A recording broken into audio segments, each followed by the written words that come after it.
for coming in today, and I'm happy to help you with your preparing for your interview.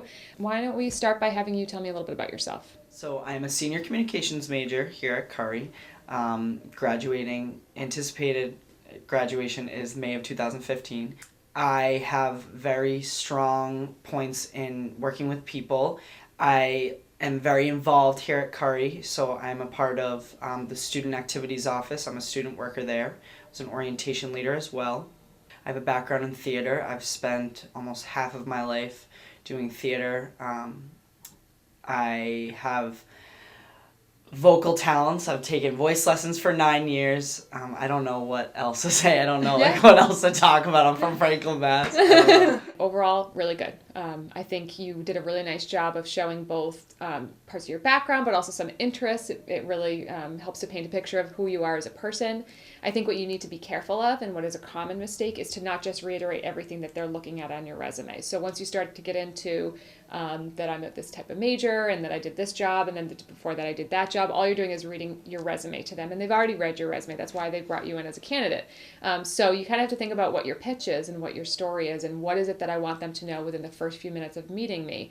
And that's really hard. This isn't something that's an easy thing to do, but you want to just try to stay away. And you actually did a good job. I would say you weren't, I've had, I'm from Franklin, Mass, and I went to such and such high school, and then I went to Curry College, and then I did this job, and you didn't do that, which was good, but you want to try to stay away from what I kind of would describe as like the chronology of your background, and more as a summary of who you are as a candidate, what you're looking for, where your passion lies as it relates to the position. Or what is a weakness that you have? My weakness is when things aren't going my way, I tend to stress myself out to the max, and I just don't know where to go from there. But then when it all comes down to it, I can pick myself back up. And so it's a weakness that builds into a strength kind of thing. I have a little bit of a formula that I like students to follow when it comes to answering this question, because this is a tough one. And it's a 3-part formula.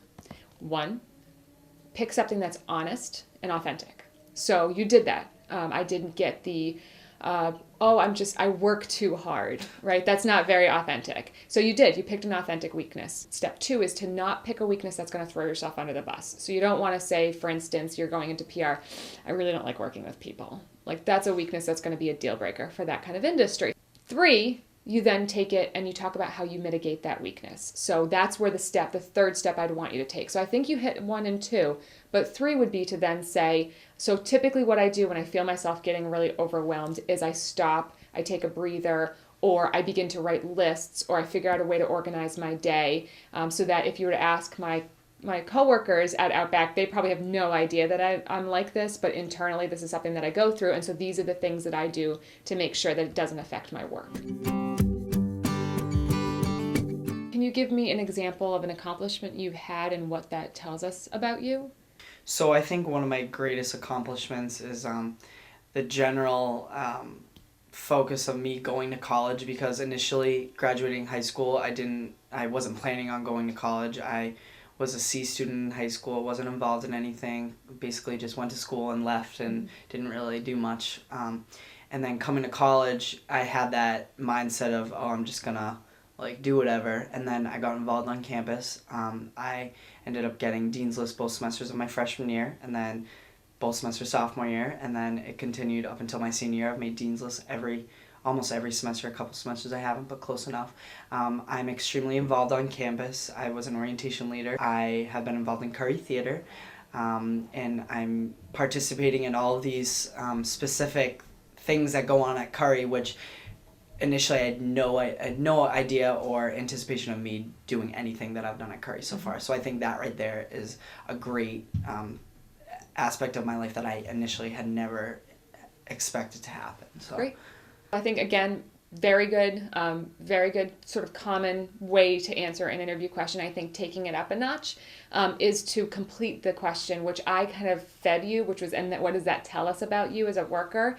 And that's usually not how that question is going to be asked. They'll say, can you give me a sense of an accomplishment that you've had? But what you want in your brain to do is to translate that for them. So your example of making Dean's List. So I didn't think I was, going to go to college, and then I went to school and I made Dean's List immediately.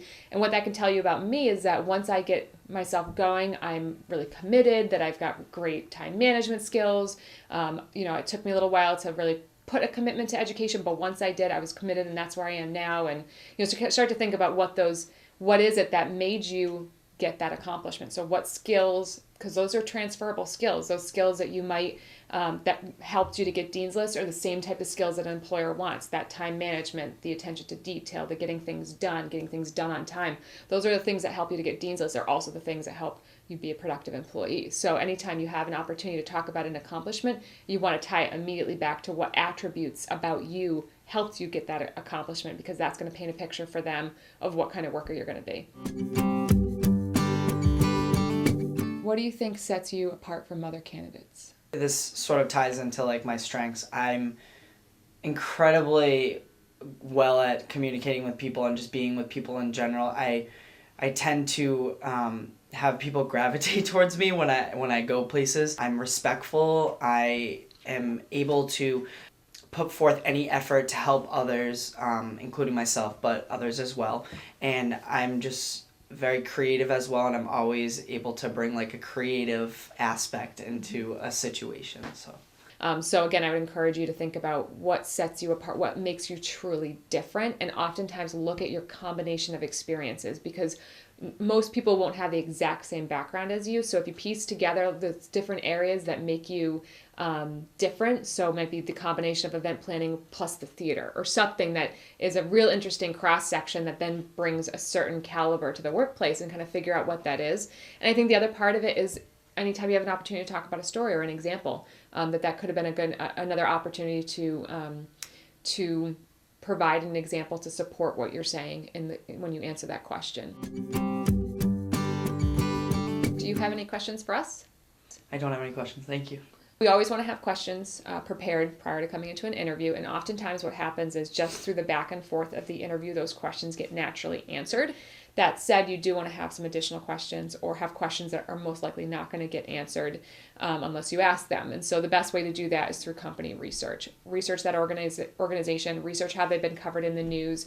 If you ask a question related to a PR agency, or interviewing with a PR agency, and you saw in the news that they just had a new client come on, that's a great opportunity to show that you've been really keeping track of them as an organization. So, I noticed that you are now a PR agency for XYZ company. Can you tell me a little bit about how that might impact the work of this area that I'm interviewing for? So that's a way to show that you've been engaged and you've been following them, and that you're really interested in them as an organization. And it also gives you a chance to ask a really good question.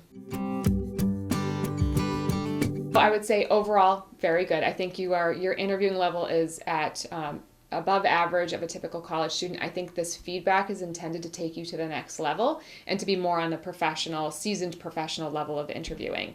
So it's not an oral exam. I think a lot of times students think it's just answering the questions, and there's a right way to answer, a wrong way to answer, and it's an ABC. It's not that. It's really a back and forth conversation, and you should be driving the interview as much as them. So it's your opportunity to learn about the position, the organization. Anytime you're on an interview, you're trying to figure out whether this organization is a good match for you as much as they're trying to figure out whether you're a good match for them.